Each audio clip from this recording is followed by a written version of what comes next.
காவேரி வீட்டில் இருக்காங்க. விஜய் வராரு. வந்த உடனே சாரி அப்படின்னு சொல்லிட்டு அப்படியே உட்காந்துட்ருக்காரு. சுற்றி எல்லா இடத்துலையுமே சாரி சாரின்னு எழுதி வைக்கிறாரு. அப்படியே பார்க்குறாங்க. எதுவுமே பேசவே இல்லை. என்ன காவேரி பாரு, விஜய் எல்லா இடத்துலையும் உங்ககிட்ட சாரி கேட்குறாரு அப்படின்னு சாரதா சொல்கிறாங்க. என்னம்மா பண்ணுறதெல்லாம் பண்ணிவிட்டு ஒன்றுமே தெரியாத மாதிரி நீங்கள் சாரி கேட்டால் நான் உடனே உங்களை மன்னிச்சிடணுமா அப்படின்னு கேட்குறாங்க. ஏ அதுக்காக சொல்லடி, பாவுண்டி அவரு அப்படின்னு சாரதா சொல்கிறாங்க. இங்கே பாருங்கள் காவேரி, நான் பண்ணது தப்பு தான். உங்களை நான் கிண்டல் பண்ணது எல்லாமே தப்பு தான். இனிமேல் அப்படிலாம் நான் எதுவுமே பண்ண மாட்டேன். என்னை மன்னிச்சிடுங்க அப்படின்னு கேட்குறாரு. இங்கே பாருங்கள், இதெல்லாம் பேசுறதுக்கு முன்னாடி யோசிச்சிருக்கணும் அப்படின்னு காவேரி சொல்கிறாங்க. சாரிங்க சாரிங்க அப்படின்னு சொல்லிட்டு எல்லா இடத்துலையும் கேட்டுகிட்டே இருக்காரு. அப்படியே காவேரி யோசிக்கிறாங்க. எதுவுமே பேசவே இல்லை. நான் பண்ணது தப்பு தாங்க, சரி நான் போயிட்டு வரேன் அப்படின்னு விஜய் அங்கேருந்து அப்படியே கிளம்பி போகிறாரு. சாரதா பார்க்குறாங்க. காவேரி ரூம்குள்ளே போகிறாங்க. ஒரு ஃபோன் வருது, அட்டன் பண்ணி பேசுகிறாங்க. சொல்லுங்கள், என்ன உங்களுக்கு வேணும் அப்படின்னு காவேரி கேட்குறாங்க. இல்லை, உங்களை நான் பார்த்தேன், எனக்கு உங்களை ரொம்ப பிடிச்சிருந்தது. ஆனால் உங்கள் கூட ஒருத்தர் வந்தார்ல, அவர் உங்களை பற்றி எல்லாமே தப்பு தப்பாக சொன்னார். அது மட்டும் இல்லை, உங்கள் அம்மாவுக்கு ஃபோன் பண்ணியும் எல்லாத்தையுமே தப்பாக தான் சொன்னார். அதனால தான் உங்களை நான் வேணான்னு சொல்லிட்டேன் அப்படின்னு சொல்லிட்டு ஃபோனை வைக்கிறாரு. அப்படியே காவேரிக்கு கோவமாக வருது. அப்போது எங்கள் அம்மாவும் விஜய் 2 பேரும் சேர்ந்து தான் என்னோடய கல்யாணத்தை நிறுத்தியிருக்காங்க.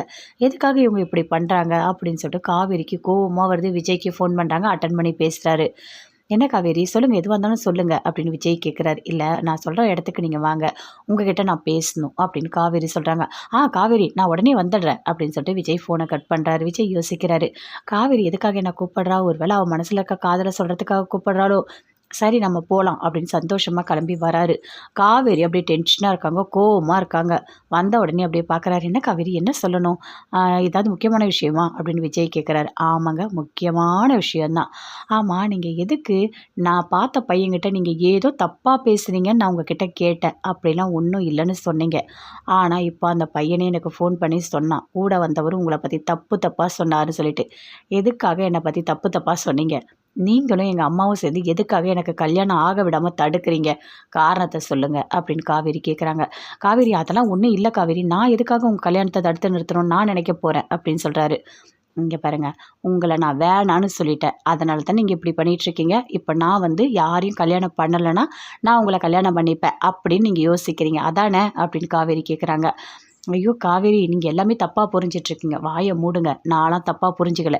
நீங்கள் தான் இப்படிலாம் பண்ணிகிட்ருக்கீங்க. இங்கே பாருங்கள், இனிமேல் எனக்கு மாப்பிள்ளை வேணால் நான் பார்த்துக்கிறேன். நீங்கள் அங்கே பார்க்குறேன், பேசுகிறேன், இதெல்லாம் உங்களுக்கு தேவையே இல்லை. உங்கள் நம்பரை நான் எடுத்துடுறேன் அந்த தமிழ் மேட்ரிமோனிலேருந்து அப்படின்னு சொல்லிட்டு கோவமாக போகிறாங்க. ஐயோ கடவுளே, இவன் ஏன் தான் இப்படி இருக்கானோ தெரியல. நான் அப்படியே போக வேண்டியது தானே. காவேரிக்கு ஃபோன் பண்ணி நான் தான் காரணம்னு வேற சொல்லிட்டு போயிட்டான். ஏற்கனவே இவன் பத்திரகாளி மாதிரி ஆடிட்டுருக்கா. இன்னும் என்ன பண்ணுவாளோ தெரியலையே. நான் இப்போ தான் சாரி கேட்டுட்டு வந்தேன். அதுக்குள்ளே இன்னும் பெரிய பெரிய பிரச்சனை உருவாயிட்டே இருக்கே. கடவுளே, என்னால் தாங்க முடியல. என் பொண்டாட்டி எப்படியாவது என் கூட சேர்த்து வச்சிரு. நான் படுற கஷ்டம் நீலாம் பார்த்துட்டு தானே இருக்க. ஒரு நாளைக்கு ஒரு சண்டை போட்டுகிட்டே இருக்கா. என்னால் தாங்கவே முடியல அப்படின்னு சொல்லிட்டு விஜய் அப்படி தானாகவே பேசிக்கிட்டு போகிறாரு. காவேரி கோவமாக வீட்டுக்கு போகிறாங்க. போயிட்டு சாரதா கிட்ட கேட்குறாங்க. அம்மா, நான் கல்யாணம் பண்ணிட்டு போகணும்னு உனக்கு விருப்பமே இல்லையா? ஏம்மா நீ இப்படி பண்ணுற அப்படின்னு சொல்லிட்டு